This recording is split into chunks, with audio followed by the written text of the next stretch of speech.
We are back, and you're listening to the Critical Hour on Radio Sputnik. I'm Wilmer Leon, joined here by my co-host, Garland Nixon. Thank you, Wilmer. Notes from war-torn Ethiopia. Ann Garrison has a piece. She's writing from Ethiopia, where the war that began in November 2020 continues, with the U.S. backing their former puppet, the Tigrayan People's Liberation Front, the TPLF, who ruled Ethiopia with an iron fist from 1991 to 2018, when they were finally overthrown by a popular uprising. What's happening on the ground now? Well, for insight, let's turn to our next guest. He's the editor and founder of the Ghanaian Journal, Tedros Fikre. Tedros, as always, welcome back. Hello. Thank you again for having me, Dr. Leon. I'm looking forward to the conversation. We actually talked about this topic when the war initially broke out back on November 4th of 2020. So a lot of it has happened in the interim, so I'm definitely looking forward to the conversation. Well, start there. Just go ahead and tell us, where are we on the ground now? Sure. I mean, the TPLF, as the author mentioned, they're a very, I call them what they are. They're a terrorist organization that have, made life and living hell for Ethiopians for 27 years. Anyone that even spoke about freedom or democracy or human rights or expressed any desire for change was brutally put down.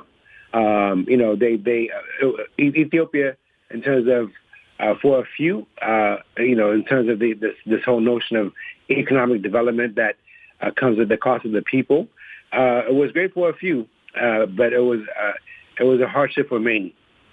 And at the top of that was a government that was intent on enriching multinational corporations and globalist endeavors at the cost of the people. This whole idea of Ethiopia doing well, it was always because corporations went there to set up shop for the least, for the lowest wage. So all that being said, after 27 years of repression and stifling the will of the people, the people finally had enough, and they were booted, and so they retreated to northern Ethiopia, Tigray, and then they kind of bid their time, and then eventually launched a terror attack on November 4th. When I came on here last time, I noted, imagine if a militia, a very powerful militia at that, started lobbing missiles from one part of the country, let's say from Arizona, started attacking California and Oregon and Ohio, and try to take over the whole country by brute force, and that's what happened. And so that's why when I spoke out vehemently against against the TPLF then. That was under the auspices of the fact that a country has to be governed by laws. It cannot be governed by who has the guns. And so these things have not subsided. There's still a conflict going on to this day.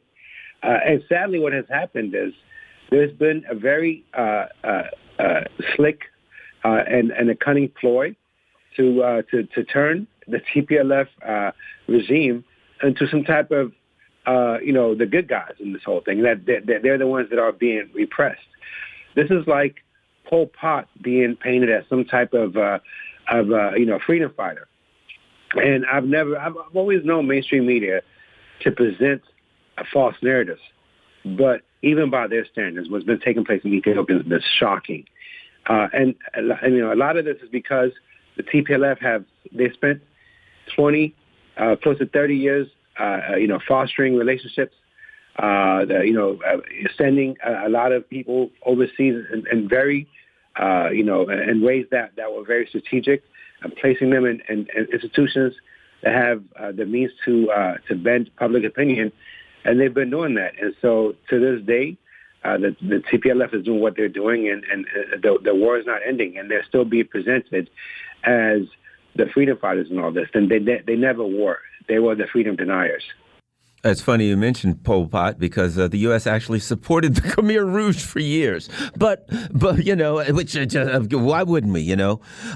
But the other thing about it, this issue, I think, is it's also a proxy war because it seems to me, let's just say my understanding is there are outside powers that supporting the Tigray, the TPLF. That it's not as far as arms, there was an infamous Zoom meeting that apparently was intercepted by somebody and was played where Western diplomats were talking about how they could basically help the bloody and non-democratic Khmer Rouge to take the country again. Your thoughts? Yeah. Well, I mean, look, it's been this playbook of colonization has been the same, just manifested differently in different regions based on the ethnic geography of the country. But it's been pretty much the same, which is to elevate one tribe to devalue the rest. And then what they cunningly do is they, at the same time as they're arming the government in power at that time, they would concurrently arm the extreme, quote unquote opposition. They call them the liberation fronts. They really are fronts. They're front companies for these imperialists. And so what this does is it guarantees perpetual destabilization. And so we fight amongst ourselves, and the wealth of the nation is being siphoned off overseas. This has happened in every country throughout Africa, but really it's happening, this is the part that got me, it's happening in America. It's happening everywhere. They pit one against the other. The wealth gap is going from a gap into a chasm, and meanwhile, the wealth of the nation is being siphoned off. So in that way, we do a disservice to ourselves by falling for these tricks. And so that's sadly what's taking place. You have people that are fighting each other based on our differences, but we have one thing in common. We're all being pillaged. I don't care if you're in Ethiopia, if you're Tigaru or Oromo or Amara. In Nigeria, it could be Lua or Igbo. In America, the tribes here are different. It's black and white, left or right. It's the same thing. And so, to be honest with you, that's why for me, I'm actually decided to run for Congress because of this. I've noticed that, this whole divide and conquer thing, it takes on a very veiled form where the pains of the people are actually being leveraged by the very establishment, not to address the concerns of the people, but to divide the people, and so that's what's going on in Ethiopia too. You have people that, they look, I would never sit up here and tell people that their pains are not real or that they haven't felt marginalized.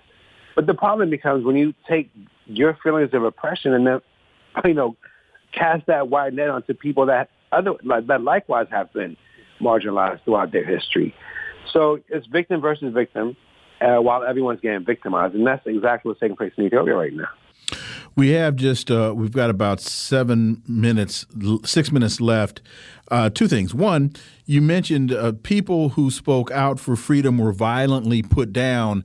Talk about the extent to which the TPLF reach extends, because I've noticed in talking to some people here, they're reluctant to speak because of either what can happen to them here or what can happen to their families back in Ethiopia. And then also the World Health Organization chief says crisis in Ethiopia and other places deserve as much attention as Ukraine. The world is not treating the human race the same way.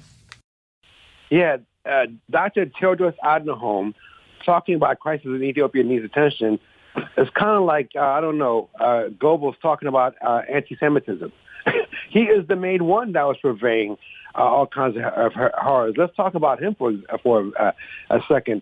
While he was the Minister of Health in Ethiopia, he literally undertook a campaign where he was sterilizing ethnic Amaras, for example, women. Like he was preventing them from having babies. There was a cholera episode that broke out, and literally he denied it and refused to address it. This man, I guess you have to be someone that practices, malpractice or criminal negligence in order to become the head of the World Health Organization, because this man's only qualification is the fact that he was a chief, maligner while he was in Ethiopia. And to your point about Ethiopians feeling reticent about speaking out. Yeah, of course. Whether or not it's been the intimidation in America is real. You get phone calls, you get emails, and harassment, and even if you're not afraid of that, then you have family back home you have to consider. In 2005, the brutalities that the TPLF regime committed in Ethiopia, just because they pretty much lost an election, and they rolled themselves back into power by putting down people that said, "Wait, we want our voices to be heard." What they did to the Gambela region and the genocide that they committed against the Anwar people, and what they did during the Arisha Festival, the countless atrocities in Addis Ababa and beyond. These people have more body count to them than most regimes in Africa. I mean, we're not talking about Nelson Mandela here. We're talking about the complete opposite of. So Dr. Tedros Adhanom should be looking in the mirror if he wants to talk about the crisis, because he's the one that was fomenting it for a long time. And even now, instead of being a voice for unity and healing, he's talking about the suffering from a very tribal perspective, and that's what his TPLF has done.